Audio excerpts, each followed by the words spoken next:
Good morning, students. Today we will start with a next topic, that is immun- immunity. Okay, so before immunity, let's talk about immunization. अब सबकी immunization हुई होगी बचपन में, isn't it? सबको injections लगे होंगे.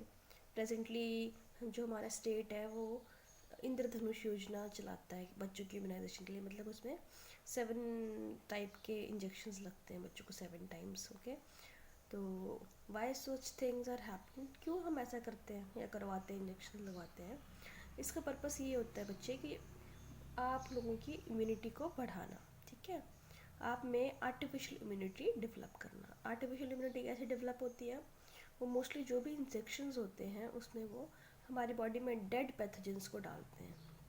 अब क्या होता है, जैसे वो डेड पैथोजेंस को डालते हैं तो इन रिस्पॉन्स हमारी बॉडी में जो हमारी बॉडी की इम्यून सिस्टम होता है वो रिस्पॉन्स करता है और एंटीबॉडीज़ क्रिएट करता है. ठीक है, अब क्या होता है, जब वो रिस्पॉन्स जो पैथोजन होते हैं वो बड़े स्मॉल क्वांटिटी में डाले होते हैं, डेड डाले होते हैं, जिसकी वजह से हमारी बॉडी को उसका कोई इफ़ेक्ट नहीं होता है. बट हमारी जो इम्यून सिस्टम है वो उसके अगेंस्ट एंटीबॉडीज़ क्रिएट कर लेता है. तो ऐसे क्या होता है, फ्यूचर में एक मेमोरी सी क्रिएट हो जाती है. जब भी ऐसे किसी अटैक से हमारी बॉडी अटैक पैथोजन से हमारी बॉडी अटैक होगी तो इमीडिएट एक्शन में वो उसके रिस्पॉन्स में एंटीबॉडीज़ क्रिएट करेगा और हमें उस इन्फेक्शन से बचा लेगा. ठीक है, इसीलिए मोस्टली क्या करते हैं, हम बच्चों की इम्यूनाइजेशन करते हैं.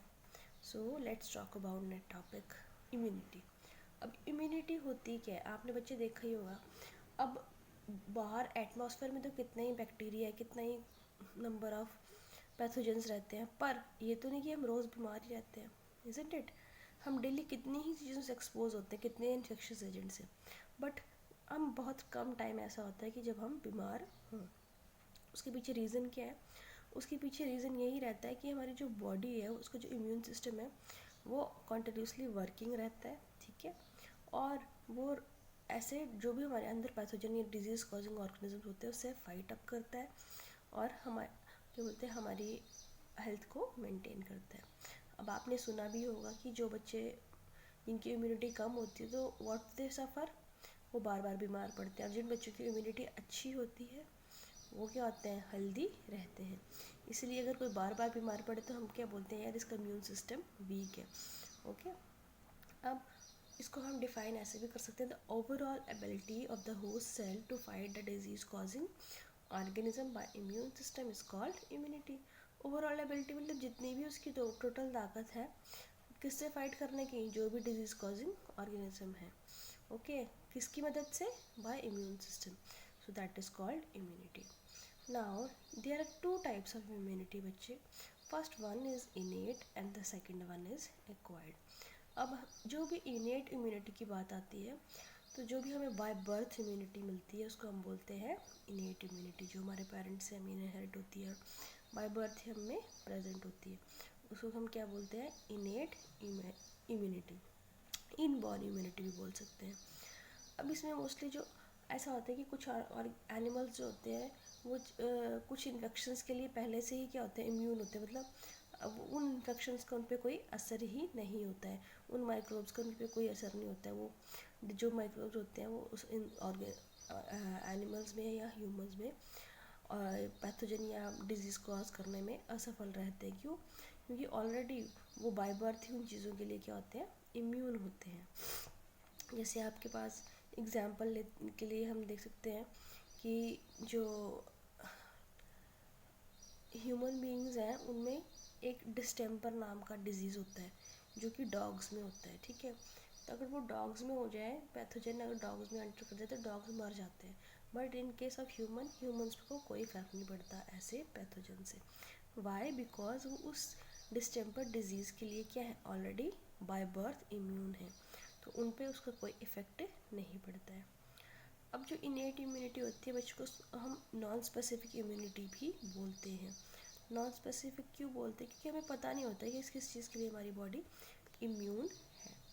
फर्दर जो इनेट इम्यूनिटी को हम, जैसे मैंने पहले ही बोला कि non specific type of defence mechanism, और ये कहाँ कब प्रेजेंट होता है, already at the time of birth.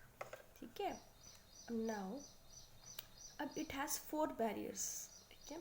Components of first line, हमारे पास 2 लाइन ऑफ डिफेंस हम बोलते हैं। फर्स्ट लाइन जो हमें फिजिकल बैरियर हमारी बॉडी प्रोवाइड करती है, फिजियोलॉजिकल बैरियर, सेलुलर बैरियर और साइटोकाइन बैरियर, ये सारे फर्स्ट लाइन ऑफ डिफेंस में आते हैं। अब सेकेंड लाइन ऑफ डिफेंस भी पढ़ेंगे आगे। सबसे पहले जो हम बात कर रहे हैं इनेट इम्यूनिटी की, इसके अंदर कितने टाइप के बैरियर आ रहे हैं? 4।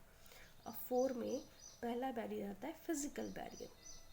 फिजिकल बैरियर बच्चे जो ऑब्वियस है फिजिकल अपेयरेंस पे जो भी हमारा रहेगा, जैसे हमारी पूरी बॉडी को क्या कवर करती है? स्किन।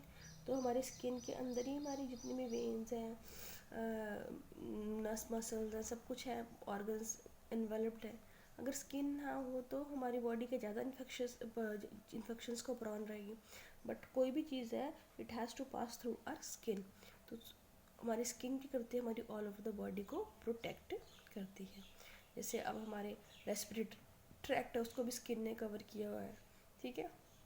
तो कुछ भी अगर इरिटेशन में, जैसे मेरा नोज़ है उसमें कुछ भी धूल या डस्ट चल जाती है तो इरिटेशन का होती है मेरे नोज़ में पहले, इंस्टेड ऑफ वो सीधा, और वो इन्फेक्शन या कुछ भी ऐसा वो हमारे इनसाइड द रेस्पिरेटरी ट्रैक्ट नहीं जा पाता। अब next is physiological barrier. Physiological barrier में बच्चे जैसा आता है एसिड हो गया, हमारे स्टमक में एसिड रहता है ना, HCl, क्यों होता है? टू किल द माइक्रोब्स, ठीक है। जो भी हम खाना खाते हैं उसके अंदर कुछ भी जो माइक्रोब्स में कुछ भी ऐसे हैं तो ऐसी चीज़ों को वो किल कर देता है हमारे स्टमक में ड्यूरिंग डाइजेशन। अब टेयर्स ले लो, हमारी आंखों से जब कुछ भी ज़्यादा हवा तेज़ आएगी, हमारी आंखों को स्ट्राइक करिए, धूल मिट्टी करिए, गिर जाए हमारी आंख में, तो इन फर्स्ट रिस्पॉन्स क्या होता है? फटाफट हमारी आंखों से आंसू निकल जाते हैं। वाई सो? कि जैसे आंसू निकलेंगे तो आंसुओं के साथ क्या होता है?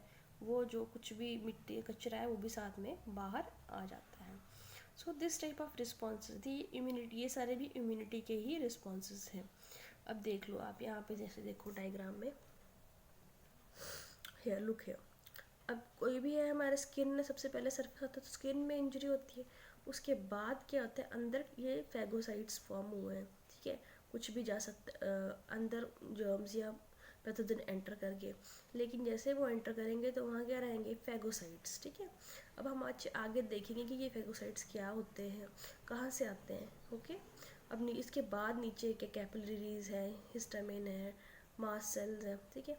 तो कैसे ये डिफेंस, ये मास्ट सेल्स होते हैं, डिफेंस सेल्स WBC के सेल्स होते हैं, कैसे ये हमारे फैगोसाइट है ये भी WBC का ही पार्ट है। और जो हमारा इम्यून सिस्टम है वो भी किससे बनता है? हमारे वाइट ब्लड सेल्स से फॉर्म करते हैं। तो अब आगे देखेंगे कि कैसे कैसे ये हमें प्रोटेक्ट करते हैं।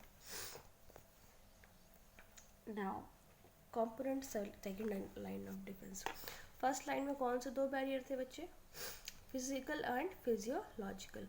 Now this is second line of defence, तो इसमें क्या रहेगा? फर्स्ट सेलुलर बैरियर, 2 टाइप ऐसे भी। अब सेलुलर बच्चे, सेलुलर बैरियर कौन से होते हैं? जिसमें सर्टेन टाइप ऑफ सेल्स होते हैं, जैसे WBC हो गया। WBC को और क्या बोलते हैं हम? ल्यूकोसाइट्स भी बोलते हैं। अब कुछ जो होते हैं हमारे certain types of leucocytes of our body, like polymorpho nuclear leukocytes.